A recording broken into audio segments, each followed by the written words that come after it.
I noticed on your Twitter bio, you have your height and your IQ. Your IQ. First of all, how tall are you? At 6'2", and it's right next to a blue check, so it is 100% verified. Yeah, amazing. And your IQ is what? 187 IQ. Yeah, they doubt it, but that's also confirmed too. I mean, and the 6'2" is on my driver's license as well. So I mean, a lot of people get angry. They cannot believe that I can be both 6'2" and have a 187 IQ, and they just get mad. They demand to know all their personal details about me because they just get very furious when they see the height and IQ. And that's why I've just kept it. It's a way of me exposing liberal hatred and intolerance. Yeah, I was going to ask, did you do that to trigger people? Why would they care about that? Why is that so important that they would get them upset? Well, like the main reason I first did this is like there was some tweet I had where I think it was criticizing AOC about something. And I was noticing all these liberals who were attacking me had like MD or Esquire or PhD or like even MA in their name.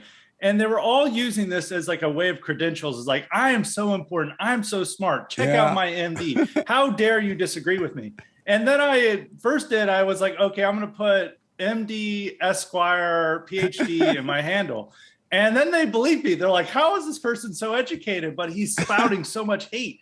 And, it's true. And then somebody's like, how about you put your height? And I was like, that's a great idea. Yeah. And I put 6'2", and that made him even really angry. And then I just decided to simplify it. It's like, I'm going to do 6'2" and IQ, and it's worked like magic ever since. I love it, man. Very smart. We got to outsmart them anyway, so. That's very true. Very, very good. Are you grateful to be a white man born in America? Yeah, I would say I am. I mean, you've always got to be grateful of who you are and be proud of what you're made. I mean, that's the way you came out at birth. There's no reason to feel guilty just because of the color of your skin or who your ancestors are or what your country's past are. But they try to teach us a different message, that you're supposed to feel bad that you're white, and then you're supposed to feel bad because of what your grandparents and great-grandparents and great-great-grandparents did. And you're supposed to feel bad about what America did, like in the past, like slavery and wars against the Indians and all these things that you're just supposed to feel bad for it. And I'm just simply saying, no, I don't feel bad for that. I'm proud of my country. I'm proud of who I am. I'm proud of my ancestors. I'm proud of my parents. I'm proud of my family. And this is like most normal people would think this way as, 30, 40, 50 years ago. But for some reason, this is extremism to not feel bad about yourself and not to fall victim to white guilt and to just hate yourself and hate your family and hate your country and hate your people. And I just simply don't want to engage in that. I just want to be a normal person. I'm glad to hear that, man. I grew up in Alabama on a plantation. I was born in, how old am I? 72 right now, right? And so I grew up under the Jim Crow law. Even growing up then, I never heard that anyone should be embarrassed or whatever color they were and born in America. And so whites and blacks were not that way. They didn't have that mentality growing up. And I noticed that a whole lot of white people are afraid to be proud to be white and proud to be born in America. They tend to want to hide it. Why is that? I think it's a lot of propaganda that they've learned in their schools, through TV, through movies, through what their politicians say. And we're now building up this consensus, this ideology, and it's almost like a religion in many respects, of just like anti-white hatred. It's like whites are the boogeyman. They are the devil of the modern era. Right. And everything wrong in the world is due to white people. And then all these white liberals are like, oh, I feel so bad. I'm white. They look down at their hands and like, oh, I just wish I wasn't this color and I have so much privilege. And I want to beg forgiveness from the non-whites that I've done so much wrong for. And they get hooked into this. And it's really shameful and it's, disgusting. But it's been, a natural development. I mean, we've seen kind of this stuff even starting in the 60s. There was like some goofy people then who, they may have like, had some issues at that time or been fighting on other fronts, but there was like a few people who were really goofy that are just like, I feel bad to be white and it's wrong to be white. And this carried on through academia into the 70s and 80s and 90s. It became the consensus position in academia. And then that leaked into the media, and that's leaked into now politicians. And now it's the mainstream consensus that you have to feel bad that you're white. And now kindergartners have to learn about how evil white people are. Yeah. And if you're a white kindergartner, you've got to learn about how evil your ancestors are just because of the color of your skin. So white people, those whites who feel that way, they were taught that as kids when they were growing up and going to school. So the older adult white people, as an adult, they don't believe that, right? Am I wrong about that? Because I can see how kids can be brainwashed in the educational system and the parents not telling them the truth about the situation.